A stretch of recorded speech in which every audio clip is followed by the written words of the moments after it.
Welcome back to my series Filmmaker Filmography, the series where I take a look at one specific film director's life and career while dissecting every one of their feature-length films to see what makes them so unique. With the release of Avatar Fire and Ash at the end of last year, I thought there'd be no better way to start the new year by talking about James Cameron, one of the most successful directors of all time critically and commercially. He uses many common themes and groundbreaking technology in order to create some of the most appealing films of all time. This is going to be another long but very interesting journey. So, with that being said, let's dive straight into things. James Cameron was born James Francis Cameron on August 16th, 1954, in the small town of Kapuskasing, Ontario, and Canada. Cameron had a very normal childhood, and didn't even really pursue filmmaking for most of his early life. He and his family moved from Canada to Brea, California, a city part of the LA metropolitan area, near the end of his high school career, and later he enrolled at Fullerton College, a local community college in 1973, majoring in physics.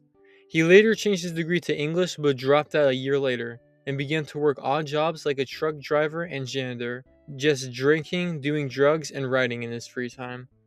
During that time period, he also started to learn more about film technology at the University of Southern California Library, especially regarding special effects used in film. But everything changed when Star Wars came out. Like most Americans at the time, the massive success of Star Wars inspired James Cameron to enter the film industry and contribute to films like these. And maybe one day he would be given the opportunity to make a feature-length film like this as well. Cameron raised $20,000 from a group of local dentists to fund his first short film, which became Xenogenesis. With the help of Randall Frakes, a future collaborator, he created a 12-minute sci-fi short about an engineer named Raj and a woman raised by machines named Lori, as they were sent on a spacecraft to find a planet that is habitable for humans, until a giant robotic cleaner attacks them. Xenogenesis has very similar DNA to future Cameron films, including a strong female lead, trying to save humanity in the science fiction influences, and although a very amateur work, it's still a pretty solid first project. The dentist that eventually produced the film was very unimpressed by this, but the short film caught the attention of one of the most influential figures in the independent world of filmmaking at the time, Roger Corman, and he hired Cameron, who began to work on films such as Rock and Roll High School, Happy Birthday, Gemini, and most notably John Carpenter's Escape from New York, where he worked as a matte painter and special effects artist. At the same time, he started doing sketches for a future sci-fi project in space, something he'd been thinking of since he was a teenager, creating this vast fictional world, but it would take decades for this idea to come into life. If you're interested in seeing these sketches and ideas for yourself, check out his book Tech Noir, which you can get a glimpse into his early ideas and inspirations for his future films as well. But anyways, eventually he was hired to do the visual effects of a film produced by Ovidio Asontitis. But after the original director left, Cameron was given the opportunity to direct his very first film. He now had the chance to bring his vision and ideas into the spotlight, and prove himself to be a director to watch out. So he did it, and the result is one of the greatest and most influential films, not only of the 80s, but of all time. Yeah, I lied. Cameron's first film was the low-budget horror film Piranha II: The Spawning, a standalone sequel to the Jaws ripoff film Piranha released in 1982. I'm gonna be frank with you guys. This movie is atrocious. But why? Let me explain.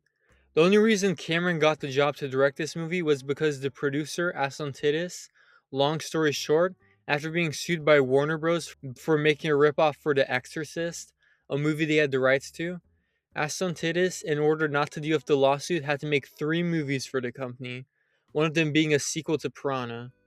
The studio required an American director to be in charge, so after the original director was fired due to creative differences, Cameron was brought on and helped write the script along with Charles H. Egley.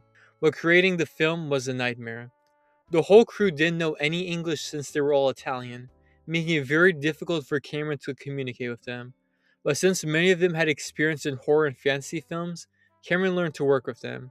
Assanidis was like a dictator on set, and basically wanted everything on the film to go his way, micromanaging everything. Things were so bad, in fact, he fired Cameron 2.5 weeks after they started filming. Yeah, Cameron didn't even direct the whole movie. Aslan directed the rest. What's even worse, Cameron was not allowed to edit the film as well and was barred from the editing room. He tried editing the film while the crew was at the Cannes Film Festival, but was caught and all of his work was for nothing. But if Cameron didn't even direct the whole film, why is he credited as director? Well, Aslanidis wasn't allowed to have an Italian person or even name listed as director, so despite Cameron's loud objections, he was still listed as director at the end. I've talked about all of the behind the scenes drama when it comes to this film, but I haven't yet talked about the film itself. Well, to put it bluntly, Piranha 2 is one of the worst movies to ever be made. The acting is forgettable, the story is generic and no fun whatsoever, the dialogue is painstakingly garbage, and the horror itself is non existent and laughably bad. The film is about people on a resort who have to defend against killer piranhas, but all of the characters and storylines are so one dimensional and bland that you can't help but laugh when they get killed. The little piranhas that are killing everyone at this resort look so fake and unrealistic that when they kill people, it looks like the silliest thing in the world. They're so stiff and ugly that at no point you are intimidated by them at all. Nothing, and I mean nothing of substance happens in this film whatsoever, and it is a prime example of a generic B movie. The underwater scenes are nice and there are a couple nice shots, but for the most part, this film is just really ugly and visually unappealing the whole time. I'm not going to talk about Piranha too much longer because even James Cameron doesn't consider this his first film, but he does consider this the best film about flying killer piranhas. When Piranha 2 released, it received abysmal reviews and was a massive bomb at the box office, even despite its low budget. Cameron's career as a director could have been ruined at the very start of his career, but some nightmares he had while working on Piranha 2 gave him ideas for a new movie idea. Inspired by the movie Halloween, action films at the time, and an abundance of sci-fi influences, Cameron wrote the screenplay for this film soon after the Piranha 2 debacle. Roger Corman's former assistant, Gail Ann Hurd, showed interest in the project and bought the rights of the film for a single dollar on the conditions that she would produce it and Cameron would direct it.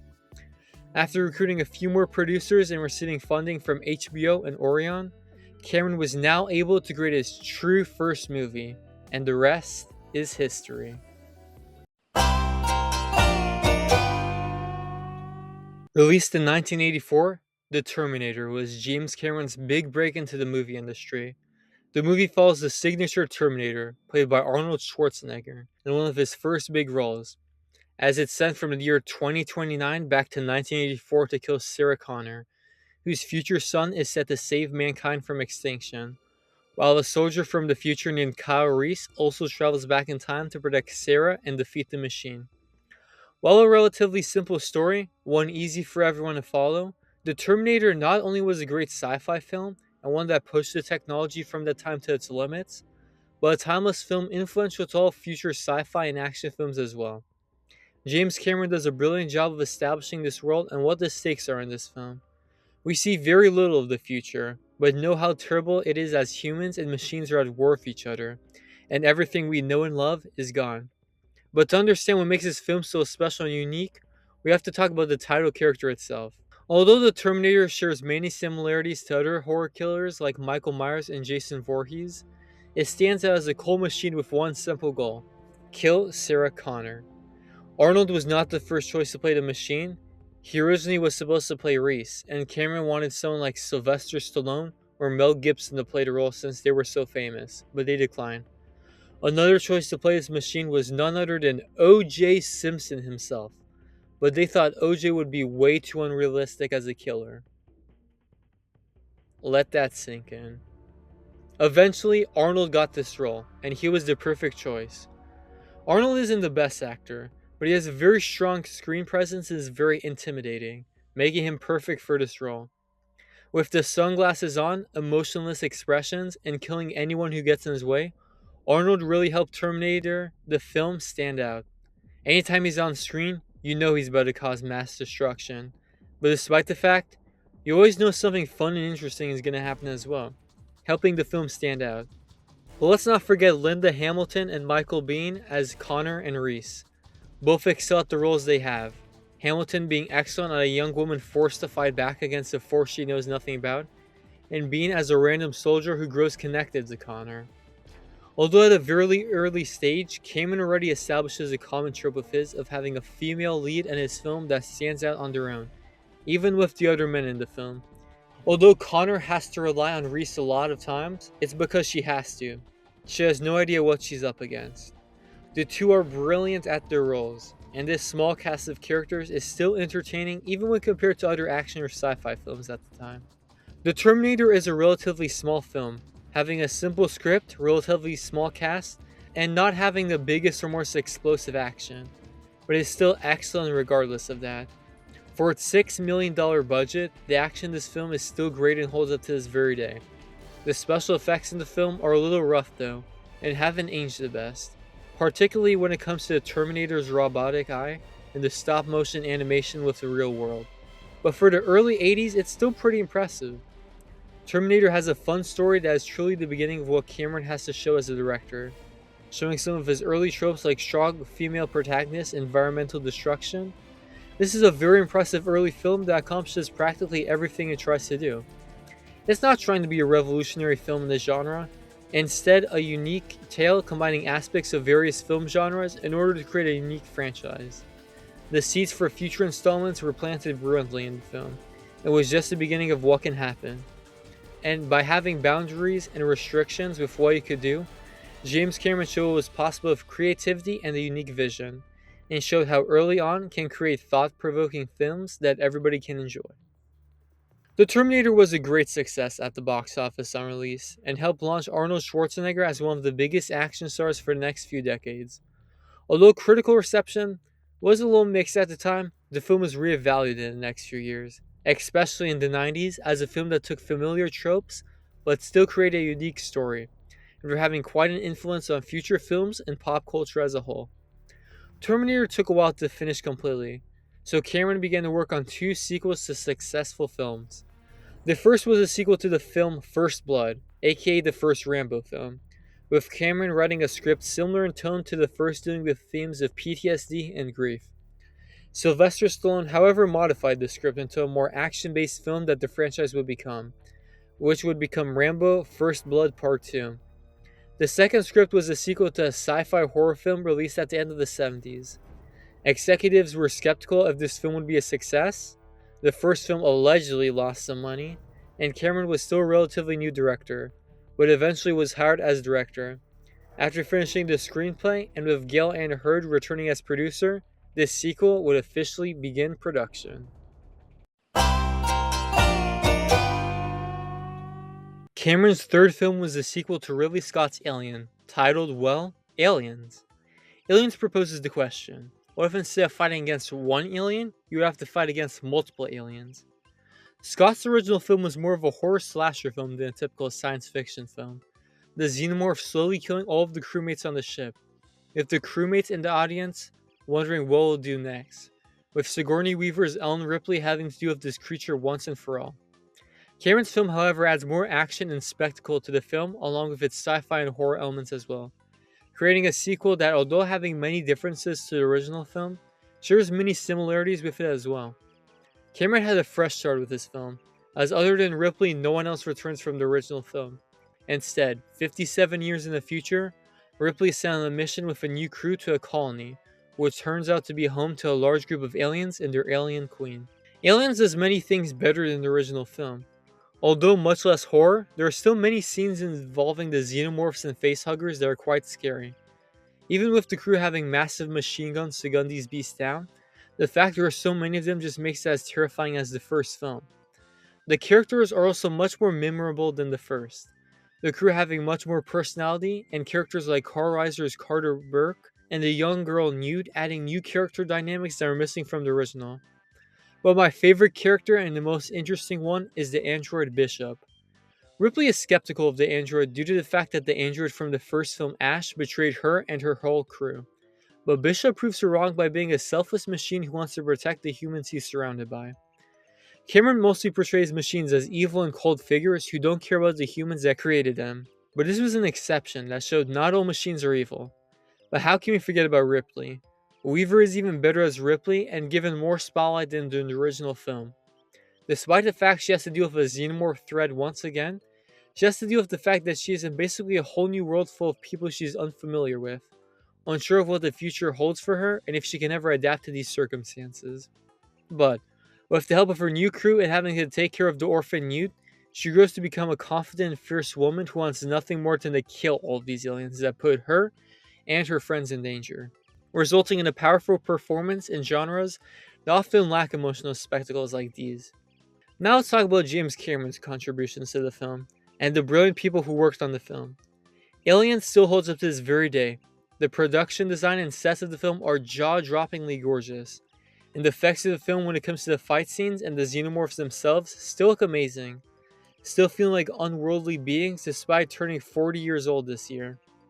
I haven't mentioned James Cameron's screenplays yet, which are usually the weakest parts of most of his films, but are at their best with tons of action with fun but not too complex characters, something which Aliens does brilliantly. Cameron's skill as a director really shows here, being similar to the Terminator, but truly making every part of his film being big and special, even when it isn't. Especially when it comes to the final fight scene between Ripley and her power loader against the massive alien queen. Probably the best action scene in any of Cameron's films, even ones that would come to the future. By setting high stakes against a massive monster that seems unstoppable, this scene has you at edge the whole time and shows not only how to do a sequel that is bigger and better than the original, but how to change the stakes of a franchise when the sequel comes along. Truly a masterclass in filmmaking. Aliens is a perfect movie, and one of the best movies to come out of the 80s. By innovating on an already innovative film, Aliens stands out as a sequel better than the original, and how diving into the ideas and world of an already established film can create not only an amazing sequel, but a terrific film as well. Something future Alien films failed to do, for the most part. Cameron and his team's skill behind the camera, along with the phenomenal established world and the actors working in it, shows how to blend genres brilliantly, bringing sci-fi, action, horror, and drama all together into a truly unique experience. James Cameron truly established himself as a director that makes amazing, accessible films that are accessible to everyone, no matter your differences, along with him further expanding what the world of technology has to offer in the future. Aliens was an even bigger success than the original Alien and Cameron's Terminator, being one of the biggest box office successes of that year, establishing Alien as a franchise here to stay.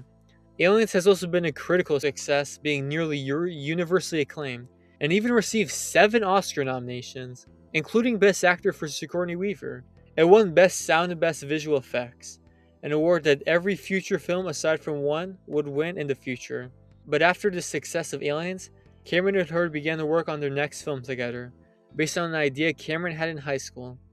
The two went back to work together, and the result would become Cameron's next feature film. The Abyss is James Cameron's 1989 sci-fi film. The film follows a US search and rescue team who team up with an oil platform crew in order to rescue an American submarine before the Soviets do, as they discover mysterious things that happen under there. Starring Ed Harris and Mary Elizabeth Mastrantonio as Bud and Lindsay, the married heads of the rescue team, and Rig, respectively, who are on the verge of a divorce. The Abyss is Cameron's slowest film with practically no action at all, focusing on the drama between the characters and the trouble in the water. The Abyss was one of the toughest movies ever to film, as it had to be shot underwater for the most part, so enormous tanks had to be built which led to enormous problems on set. And the long days of filming and difficulties took a strain on the cast and crew. James Cameron even saved a rat using CPR, so that's cool I guess. But the final product is a beautiful and interesting film, one of the most unique parts of the film. I watched the director's cut of the film, the superior version of the film, so let's talk about it. James Cameron often uses water as central parts of his films, or as parts set on water, and The Abyss arguably uses it the most effectively. You really feel like you're in the water the whole time the crew is in the water, and gives you a deeper understanding of the ocean and what lies in there. There are so many gorgeous shots of what the water has to offer, and how humans have ignored the last masses of water on Earth in favor of what's on the surface and in space. Cameron proposing the question of why we don't explore all of the oceans on Earth instead. Although part of the plot though, you never feel the threat that the Soviets pose and hardly are a focus of the story. Whether it was the point of not, The Abyss does a poor job of showing what conflict from the US and the Soviet Union can result in. Not only due to the fact that in a few mere years, the USSR would collapse, along with the fact that the Berlin Wall fell the same year the film was released, but the fact that Cameron focuses much more on the ocean instead. Let's talk about the characters for a minute.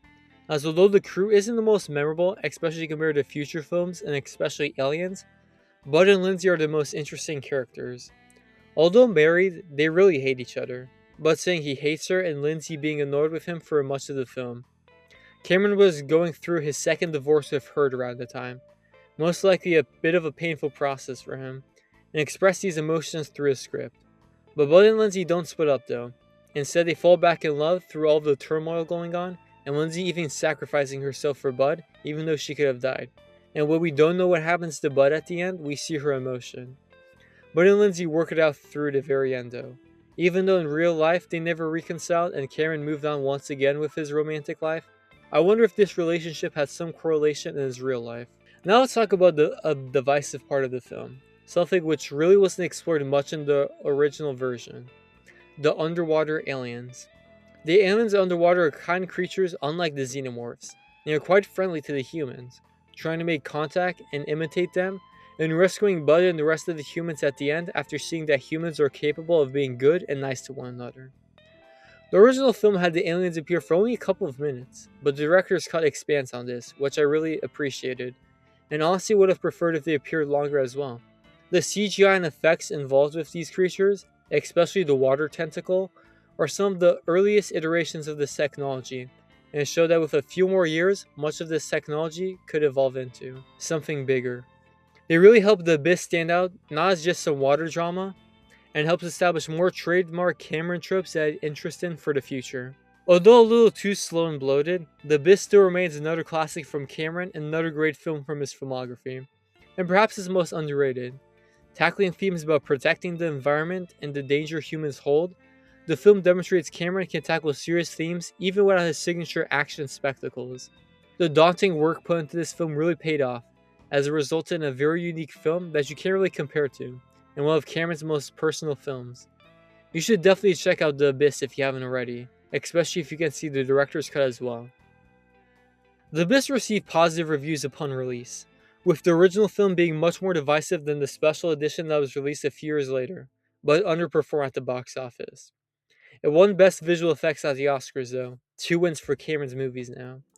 During this time, Cameron married fellow director Catherine Bigelow, with Cameron doing uncredited writing on her movie Point Break, although only 2 years later Cameron divorced again, a common theme for the director. Despite the daunting work he had done on The Abyss, Cameron was eager to work on his next project, another sequel, but was struggling to get the rights.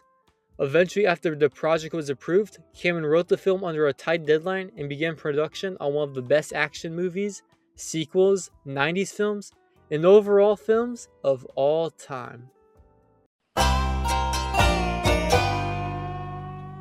Cameron's next film was the sequel to his original Terminator film, Terminator II: Judgment Day. Although considering the first film a one-and-done story, Cameron was persuaded to work on a sequel combining scrapped ideas from the first one while building upon this fictional universe he created, resulting in this masterpiece.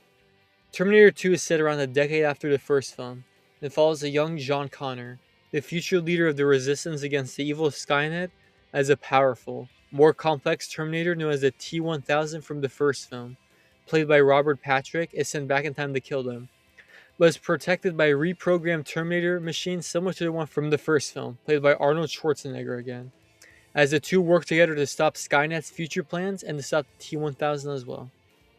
Although more complex in the first film, it somewhat excels at all of this new information, with the action being bigger and bolder than the first film, the effects being extraordinary for the time and highly influential, and having a more complex and interesting story that is still easy to understand.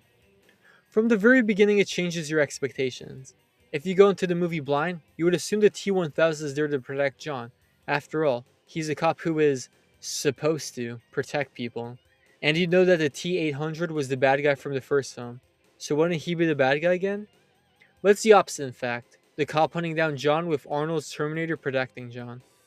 There's also subtle themes in this as well. Cameron views officers as people who are supposed to protect and serve the country, but instead dehumanize the people they are supposed to protect and treat others like second-class citizens, especially since the cop is pretending to be in the LAPD, the most corrupt police force in the entirety of the US, something that still holds up to this very day. By adding these new characters with the original formula from the first film, it results in a unique experience, and with more advanced technology allows Cameron to do things that were never possible before. Now let's talk about the CGI of the film, and how influential it was. The fictional polyalloy that the T-1000 is made up of is very similar to the water tentacle from The Abyss. With more advanced technology and most people not seeing that film, this was the general audience's introduction to computer-generated images. And although a bit clunky by today's metrics, it still looks amazing in the film. Robert Patrick and the liquid metal mix with each other with near perfection. It never looks unrealistic and flows together that makes it seem like it could happen in the world, especially the parts where he's getting shot or has to go through things, even though the parts where it's mainly CGI hasn't aged the best.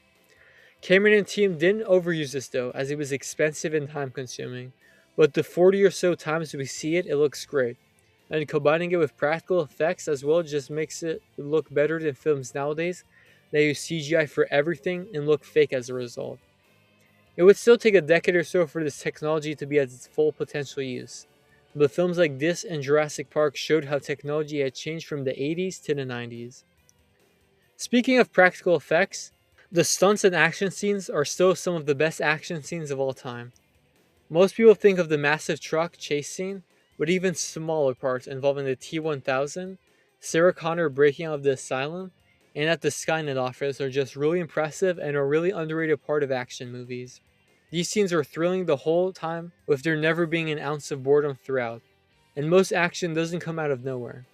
But even when there are more quiet scenes, like John trying to make the T-800 more human, or Sarah wondering what to do next, they never feel dull or like filler, but helps us become a more fleshed out story. Speaking of characters, let's talk about Sarah Connor in this film. Sure, John's great as this young kid who has to learn to survive against a machine coming after him, while still remaining a fun kid.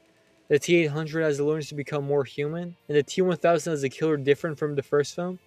But Sarah's character arc is the most unique and helps her stand out against the other characters. Absent for most of the first act, she is living with the consequences of the first film, as no one believes her crazy story. But she is an even stronger character than the first film, and although struggles, escapes basically all by herself from the asylum she's locked in against her captors, and never lost hope. With her dilemma whether to kill Dyson, an innocent man who unknowingly will lead to the destruction of the planet, is a really interesting one that leads you to thinking morally what's the better option in this case. Her becoming more connected to John and understanding of Terminator machines more is also interesting, and makes her a much more fleshed out character similar to Ripley, one of the most iconic and badass female protagonists of all time. To put it bluntly, Terminator 2 Judgment Day is the perfect action movie. James Cameron perfected the perfect type of blockbuster people want to see, and out of this world experience that is fun the whole way through, with some of the best action scenes movies have to offer. A groundbreaking film whose influence we see to this very day, Terminator 2 is beloved by practically everyone who sees it, because it excels at everything it tries to accomplish, along with being a totally unique experience that most fail to capture to this day. Not only an amazing sequel and sci-fi film, Terminator 2 is just a remarkable work of art that shows that even big blockbusters have the potential to become well-regarded works of art as well. Terminator 2 Judgment Day was an enormous success upon release, becoming the highest-grossing film of 1991 and being acclaimed by critics and audiences alike. Audiences saw what the future of technology can do to movies and leave a huge impact on pop culture, establishing Terminator as another successful sci-fi franchise and will become the third James Cameron film to win Best Visual Effects at the Oscars. Cameron planned to do a third film in the Terminator franchise, but rights issues and other complications prevented that and led to Cameron moving on from the franchise for now. Instead, his next project would be an American remake of the French comedy film La Totale. Cameron wrote the screenplay and production began on his next feature film. The result was True Lies, an action comedy film starring Arnold Schwarzenegger as a U.S. counterterrorism agent and Jamie Lee Curtis as his wife, whose double life as a spy leads to some pretty crazy complications in his life. True Lies is probably the James Cameron movie I have the least to say about. Not because it's bad or anything, but it's just a really fun and funny movie, and that's basically it. The first movie to ever cost $100 million to make, the film is basically two plots. Arnold as agent Harry Tasker, who with his friend and colleague Gib, played by Tom Arnold, have to stop Middle Eastern terrorists, while his wife Helen is brought into this world and has no clue what is going on. I love movies like this where Arnold plays some regular American guy who's just really strong and doesn't sound American whatsoever, also like in Jingle All the Way. It's so silly and stands out, but you can't help but love it. And Tom Arnold is also pretty funny as Harry's sidekick and comic relief. The best performance in the film is from Curtis. She's just an ordinary housewife that after Harry suspects her of cheating, puts her into pretend scenarios as a spy that are hilarious since she is oblivious to everything around her. But even once things escalate, she becomes somewhat capable and even helps fight back. But Arnold still does all of the big action fights, of course. A lot of people criticize the way the terrorists are portrayed as being anti-Arab or anti-Muslim, but they're just basic terrorists and not meant to represent the people of the Middle East as a whole. Although that group of people doesn't really get represented much in Hollywood and are often portrayed as villains, True Lies isn't the worst offender of this trope and is just formulaic. It's still not the best portrayal of them either. The action stunts of True Lies are some of Cameron's best and fun the whole way through. Whether it's the beginning at the snowy mansion, escaping from the terrorists, the bridge scene, or at the top of the skyscraper in Miami, those still hold up to this very day and are some of the best action scenes of the 90s. Cameron may not be the best writer of dialogue or the most complex characters, but his writing when it comes to action is always top notch. The family life of the Tasker family isn't the most interesting. Bill Paxton's small role as the scummy Simon is fun, but the characters aren't the most memorable overall, other than the leads. On the technical aspect, True Lies is great at basically everything, although it never stands out like some of Cameron's other work and feels a little formulaic. Overall, True Lies is a great and fun action movie. The perfect movie to put on when you have a movie night with friends. It lacks any sort of deep themes and isn't thought-provoking like much of Cameron's other work, but delivers an enjoyable experience nevertheless. Cameron's talent when it comes to action and Jamie Lee Curtis's fun and stand-up performance are the highlights of the film. But most other parts of the film are stuff that you've probably already seen before. A great movie, but nothing groundbreaking or revolutionary. A good and fun mid-90s action flick at the end. Released in the stellar year of 1994, True Lies received positive reviews and was a massive success at the box office, the third highest grossing that year. True Lies is the only Terminator 1 film to not win the Oscar for Best Visual Effects from a Cameron movie, losing to Forrest Gump, ending Cameron's streak. A sequel was originally meant to be made and was in development, but a certain event that happened on September 11, 2001 ended those plans, as it showed Hollywood that terrorism, well, isn't that funny? After True Lies, Cameron produced and wrote the screenplay and story for his ex-wife Catherine Bigelow's 1995 sci-fi thriller Strange Days, an unsuccessful film financially and critically at the time, but has been reassessed more recently. Cameron also reunited with the Terminator cast to film T2 3D Battle Across Time, a mini-sequel to Terminator 2 and attraction at Universal Studios that ran for 2 decades at the parks in Florida, Hollywood, and Japan. But now it's time for Cameron's next project. This time not an action film, but a big drama romance film about the sinking of the RMS Titanic in 1912. I think you can all tell where I'm going here. The result would be the movie known as, well, Titanic. Released in 1997, Titanic tells a story as old as time. A poor artist named Jack and a young engaged woman Rose, unhappy with her fiancé, slowly fall in love on the titular ship, before it infamously hits the iceberg and things fall apart for them and everybody else on the ship. James Cameron was fascinated by shipwrecks and exploring the ocean, and wanted to create a film that was basically Romeo and Juliet on the Titanic. So he extensively researched the ship.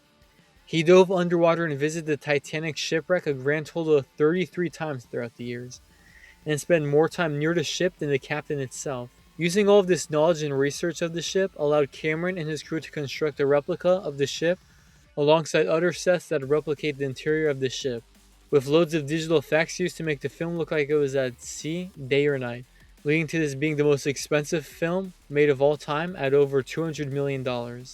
Let's get the technical aspects out of the way. Titanic is a visually breathtaking film and feels like it was actually filmed at sea. The ship feels like a person itself as you get to know the ins and outs of the ship very well, so once it sinks, you understand the geography and everything about the ship itself. The story of the film feels like it could fit in any setting, but the film does feel like a tale from long ago with the interior and exterior parts of the ship looking extraordinary. Once the ship begins to sink and the water rises, it's the most thrilling part of the film, and since it's at night, all of the effects feel extremely realistic, and it doesn't even feel like you're watching a film, but a documentary instead. Titanic was Cameron's most challenging movie to create up to that point, given the stakes, but his direction here is probably the best in his whole filmography. The relationship between Jack and Rose is one of the most iconic in film history, and one of the most tragic ones as well. Leonardo DiCaprio and Kate Winslet are great in this film, especially Winslet as the central character of the story, especially since she's telling the story from the future. The film's long length allows the two's relationship to really blossom and feel realistic, especially due to the short time frame this film is set in. But you really feel the love the two have for each other and leads to a quite devastating ending. I knew Jack would die at the end going into this, but it's still really sad to see as the couple were perfect for each other. The rest of the supporting cast do a good job, but nothing from this is too memorable, other than the brief time we spend with Gloria Stewart as the elderly Rose. Titanic relies heavily on specific parts of the screenplay, unlike most previous James Cameron movies, but this one is where we see some of his weaknesses. The dialogue is quite basic and forgettable, other than the iconic, "I'm the king of the world." I'm the king of the world. And you really don't care much for the other characters of the film, other than Rose and Jack. And they're either supposed to be unlikable or sympathetic characters. Although not the type of movie for me, I was still able to find many things to love about Titanic and see why it becomes a cultural icon that is still popular for most people to this very day. A story as old as time, alongside some of the most impressive filmmaking of all time, James Cameron proved that he could create great movies even if they're in genres he's never worked with extensively before, and how he could drag all sorts of people to theaters regardless. Really making you feel like you're on the ship, despite being nearly 3 decades old, Titanic still holds up and looks gorgeous the whole way through, influencing many filmmakers in the future and holding up better than most films. One of the most classic romance movies of all time, Titanic deserves all of the praise it received. Upon its release, Titanic was another smash hit at the box office and received great reviews from critics, launching the careers of DiCaprio and Winslet. Many predicted Titanic would underperform at the box office before release, but especially months after its Christmas release where the Oscars came around, helped Titanic soar in popularity, becoming the highest grossing movie of all time and being the very first film to gross over $1 billion. Speaking of the Oscars, Titanic tied the record for the most Oscars won with 11 Oscars, tying it with Ben-Hur and The Lord of the Rings: Return of the King, winning basically every technical category, along with Celine Dion for My Heart Will Go On, visual effects of course, director for Cameron, and of course Best Picture. Speaking of the Best Director win, James Cameron gave one of the cringiest and corniest acceptance speeches of all time that I will force you to watch. I'm the king of the world!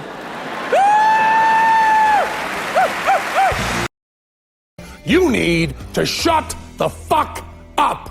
Just joking, James Cameron. We still love you. Anyways, aside from helping to pay the ransom money to his former roommate Guillermo del Toro after his father got kidnapped in Mexico, which is a story for a different day if you guys want to see a video like this for Guillermo del Toro, James Cameron kept a low profile for the next decade. He formed a company called Earthship Production to produce sea documentaries with his brother John, which he would work on for the next few years. Cameron also wanted a technology/religious movie and also a Spider-Man movie to be made, but left the project due to different disagreements he had with them. He got married and divorced to Linda Hamilton at the end of the 90s, but finally got married for good in 2000 to Susie Amos, and I don't think that will be changing soon. The 2000s had James Cameron working on many non-film related projects. Together with former Piranha II writer Charles H. Egley, he created a sci-fi show Dark Angels starring Jessica Alba, which received positive reviews before being cancelled after its second season due to low ratings. He served as producer for Steven Soderbergh's sci-fi drama Solaris, before directing 2 documentaries, one about the German battleship Bismarck called Expedition Bismarck, another designed for 3D theaters about the Titanic called Ghosts of the Abyss, along with co-directing a film about ocean life with the second unit director of Titanic, Stephen Quayle, called Aliens of the Deep. He also worked on 2 biblical documentaries called The Exorcist Decoded and The Lost Tomb of Jesus. But now it's time for Cameron to work on his next feature film. He was originally going to adapt the manga of Battle Angel Alita, as he was a big fan of the genre, with him and Del Toro sharing shows they loved each other, and then do an original movie, but those plans were switched. Cameron had originally written parts of a script between True Lies and Titanic, but he didn't believe he had the right technology. But now was the time. A project he had been dreaming of since the 70s, now it's time for James Cameron to bring his epic sci-fi film to life, writing hundreds of pages of lore for the franchise and trying to create the world. Production began in early 2007, with a very extensive post-production stage, as they had to deal with all of this new technology. But at the very tail end of the decade in 2009, it was time for the public to finally see what this new project was. The result of that was Avatar. Set in the near future on the planet Pandora in a galaxy far away, the film follows Jake Sully, a disabled marine who is chosen to become an operator, or avatar, of the native species to the planet, the Na'vi. Jake slowly joins the Na'vi cause against the colonization from the humans and RDA, with the 2 groups fighting for their separate causes. Avatar is one of the most unique and influential films of recent memory, solidifying CGI effects as the next best thing in Hollywood to this very day, and bringing the rise of 3D movies. Basically everything you see in Avatar, something never previously done before, is CGI. Sure, the Lord of the Rings trilogy and Pirates of the Caribbean films had special effects before this, but combine those with loads of practical effects as well. Avatar doesn't, however. James Cameron had been developing this technology for years at this point, with him and his crew having to build all kinds of unique sets and stages so his vision could be brought to the screen. And works very well. There is no other film that looks like Avatar. The Na'vi, whose look comes from a dream Cameron's mother had, are some of the most creative creatures to be put into film.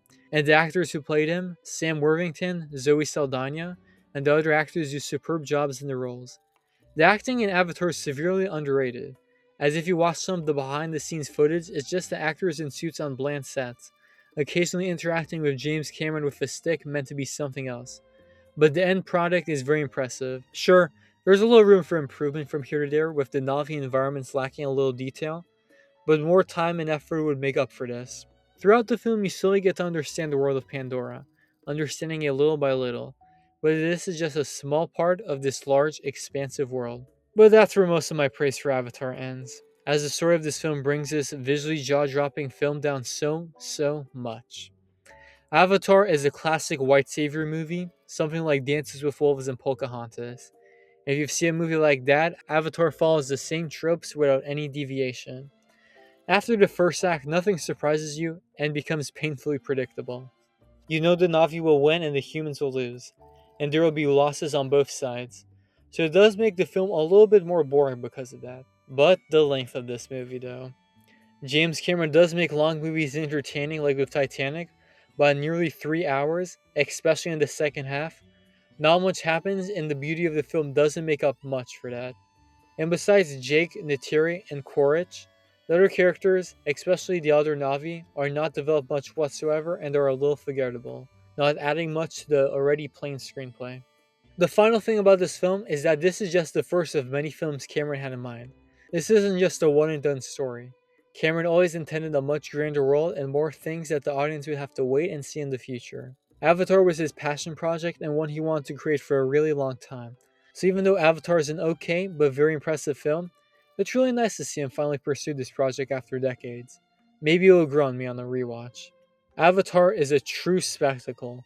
One of the most visually impressive films of all time, even though it lacks a little bit of substance in the end. One of the most influential films of the century, ones whose influence we see with most blockbuster movies, Avatar brought many good things to the film industry, even though many films overuse this.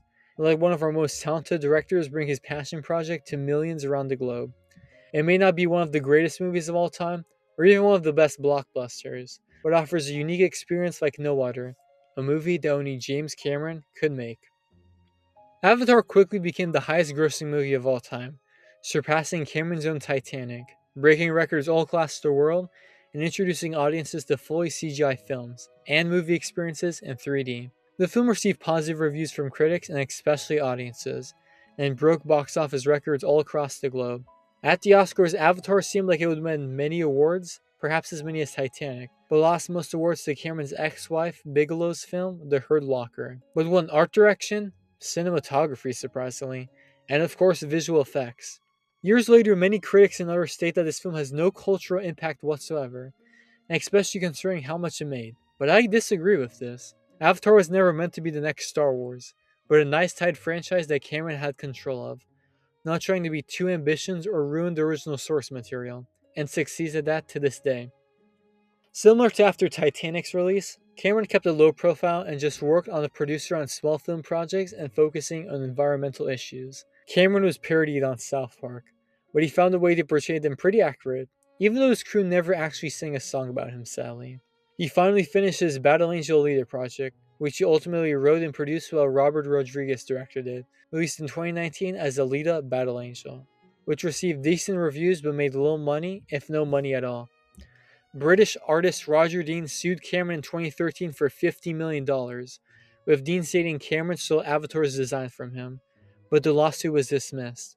Cameron also returned to the Terminator franchise, helping out with the story and producing, with Terminator Dark Fate, which although divisive, received the most acclaim than probably any other Terminator film after Judgment Day. Cameron wanted to direct the next few Avatar films near 2017, but the work it took to create aquatic worlds that coincide with CGI, along with advancing the technology and the amount of time it took to create, led to a massive decade-long gap between films.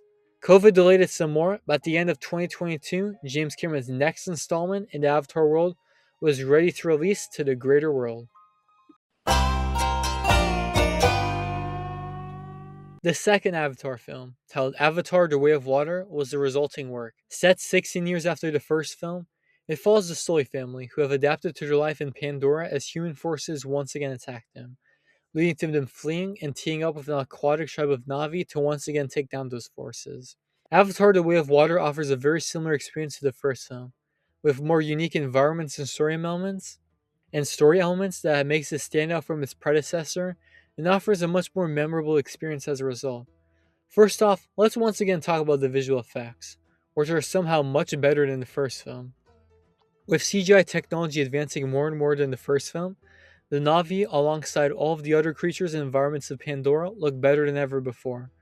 All of the small details helping make this environment more real than ever before. And all of the aquatic scenes. Man, this is some of the best visuals I've ever seen in any movie. The effects were very impressive in the first film, but The Way of Water shows what technology is capable of accomplishing, and are easily some of the most memorable parts of the movie. Let's talk about the new additions in The Way of Water, especially the characters. We're introduced to Jake Sully's kids in this film, but the one that stands out for me the most is the only human one, Quaritch's son Spider. A lot of people hate Spider and find him annoying, but he's probably my favorite character. He just stands out so much compared to everybody else and is the funniest character. How can you not love a funny white boy with dreads? The Water Tribe is also far more interesting than the Air Tribe in the first film. Tonowari and Ranal are giving much more depth and time to develop. Plus, it's nice to see Kate Winslet return in the Cameron film. The most interesting character, however, is Quaritch though. After dying in the first film, he is brought back as a recombinant, his soul basically put in an avatar, and gives him a very interesting character dynamic of having to be in the body of an enemy species, along with him trying to reconnect with his son. Quaritch is the most complex and interesting character in the franchise, going from a one-dimensional villain in the first to a much more complex one as the films progress. Although longer than the first film, The Way of Water is still an interesting film the whole way through. Although not much happens for large chunks of the film, and feels like it could still carry the same impact, the main problem with The Way of Water is that it builds up to lots of future conflict, but we never get to see many of those events play out. The final battle scene is great, but still leaves a lot to be explained. Way of Water was divided into 2 films, so although that gives Cameron and crew time to flesh out this world more and expand on these stories, that leads to The Way of Water being much less ambitious than the first Avatar. But for what little story it offers, it does a pretty solid job of telling the story it meant to tell. As someone who watched all of the Avatar films for the first time last year, Way of Water is a much more entertaining and enjoyable film than the first.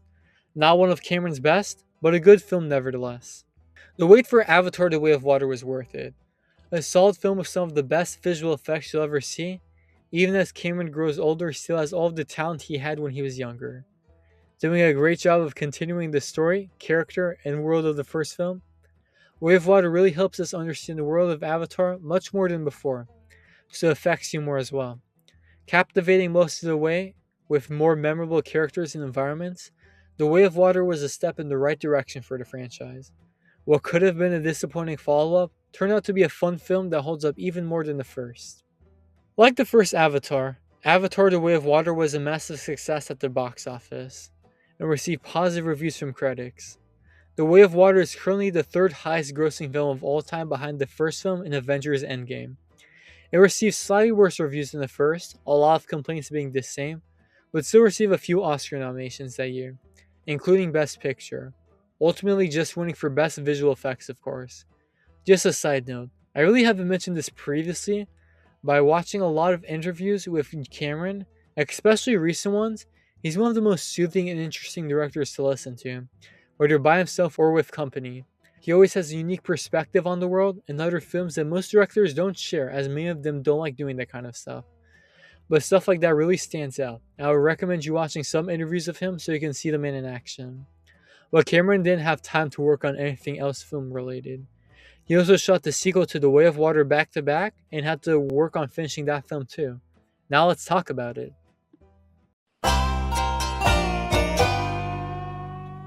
The third and latest film in the Avatar franchise, Avatar Fire and Ash, continues the story of The Way of Water as the Sully family continues to fight back against the human forces. And Korch teams up with Varang and her evil Ash tribe as the fighting escalates like never before. The longest film in the series and Cameron's longest film yet, it continues the plot threads from the first film and wraps up with non-stop action the whole way through, with stakes higher than before and characters from the past and present coming together to fight each other. Fire and Ash don't introduce much to the Avatar world other than Varang and her tribe, but allows us to understand the already established world more. After the loss of his son in the previous film, Jake slowly changes and becomes much more cold and brutal in this film. Watching The Walking Dead right now, he's very similar in character to Rick Grimes, with Neytiri declaring her hatred for all humans in this film, leading to a conflict between Tim and Spider, and Quaritch complicating matters as well. Quaritch in the film grows further apart from the humans he's supposed to work with, and struggles deeply to connect with his son despite bringing him a burger, with this playing a large part with his partnership with Varang. We haven't seen any true evil Na'vi prior to this, but Varang is a captivating villain as the leader of a Na'vi tribe that hates other tribes in their species. And at first attacking Quaritch, the two slowly grow a deeper connection with one another, similar to Jake and Neytiri in the first film. I don't think we give enough praise for Sigourney Weaver for playing Kiri, the teenage Na'vi daughter who is so different to the rest of her species as well. As I said when talking about the first film, acting in these type of films when you're stuck in a studio surrounded by screens is a lot harder than people give credit for. But the acting in this film is probably the best in the series, with Weaver and the rest of the cast doing splendid work. The story of this film is a continuation of the previous one, with not much introduced other than a few characters and plot points here and there. But the final act of the film is the best of the franchise so far. So many action scenes in the sky, at the RDA base, and especially the final one, basically a larger one than the one from Way of Water, where the Sully family, RDA, Ash Tribe, Water Tribe, and Air Tribe come together to fight against each other. The ending of Fire and Ash wraps up the stories of the past two films really well, and with the movies being halfway done, it's interesting to see what the future films will bring. Like Way of Water, there are quite a few scenes that could have been cut, and some of the new characters aren't the most developed despite the length of the film, but Fire and Ash is probably the best film of the franchise so far, in my opinion. The world of Pandora feels like a real world with loads of interesting characters, and finally helps show the world Cameron has been wanting to bring into this world for years. Avatar Fire and Ash finally feels like the Avatar film Cameron has been trying to tell for so many years. With the strongest story and characters so far, along with the most breathtaking visual effects film has to offer, Fire and Ash is a great film that, with the knowledge of the previous films, helped this great sequel to stand out. This film finally made me a fan of this franchise. It makes me wonder what will happen in the future for these characters and environments, and also what else Pandora has to offer. I'm looking forward to seeing how this franchise will look in the future, but I will be there to see how this saga wraps up. So what's next for James Cameron? Avatar Fire and Ash is still in theaters, and while it will be the lowest grossing film of the franchise, it's still a massive moneymaker. I'm writing and recording this video before Oscar nominations are announced, but will definitely be nominated and win Best Visual Effects, of course. It will probably be nominated for a couple other technical categories and maybe Best Picture. But those are just my predictions. Hey everyone, Eric from the future here. So they just announced the Oscar nominations. And yeah, Avatar Fire and Ash did not do as well as I was expecting. It got into Best Visual Effects and also Best Costume Design, which okay, that's interesting. But this is the first Avatar film not to get a Best Picture nomination, and also just received those two nominations in general. So yeah, that's about it. Maybe the next two movies could get into Best Picture, but who knows? We'll just have to wait and see. Anyways, back to the video. Early parts of Avatar 4 and Avatar 5 have been filmed, with the films having set release dates at the end of 2029 and 2031 respectively. But Cameron wants to take a break from this franchise. As any artist knows, working on one project for a long time can be pretty exhausting. Cameron directed the documentary film for Billie Eilish's tour Hit Me Hard and Soft, set to be released in March, which, okay James, I didn't know you were a Billie Eilish fan. But besides that, Cameron is really interested in directing a new film in the Terminator franchise, with a large focus on AI, which he plans on working on. Cameron is also working on a film adaptation of Tsutomu Yamaguchi's book Ghost of Hiroshima, the man who survived both nuclear explosions at Hiroshima and Nagasaki, but it probably won't be his next feature, as he stated. Cameron's also planning on producing a bunch of documentaries, creating a remake of the 60s sci-fi film Fantastic Voyage with his boy Guillermo del Toro, and perhaps an adaptation of the thriller novel The Informationist. But time will tell which of these films will enter production or be released. But either way, I'm excited to see what Cameron has in store for us. James Cameron is one of the most influential and creative directors to ever exist, helping to create and reinvent many new franchises that are beloved to this very day, along with creating films that hit emotionally for audiences of all different demographics. Cameron always knows how to entertain audiences and bring big and bold ideas to the big screen. With themes of environmental protection and the dangers of technology, Cameron's films stay relevant even decades after their release. We need more creatives like him in the film industry, and his films will always stand the test of time and be remembered for generations to come. Aside from one film, Cameron has a perfect filmography, and I would recommend you watch all of his films yourself to understand him more as a person, and to just witness cinematic masterpieces yourself if you haven't already. James Cameron is one of the best film directors of all time, his creativity resulting in some of the best movies of all time as well. Thank you all so much for watching this video. Like and subscribe for more director deep dives like this, and comment below which directors you'd like to see me cover in the future. And I'll see you all next time.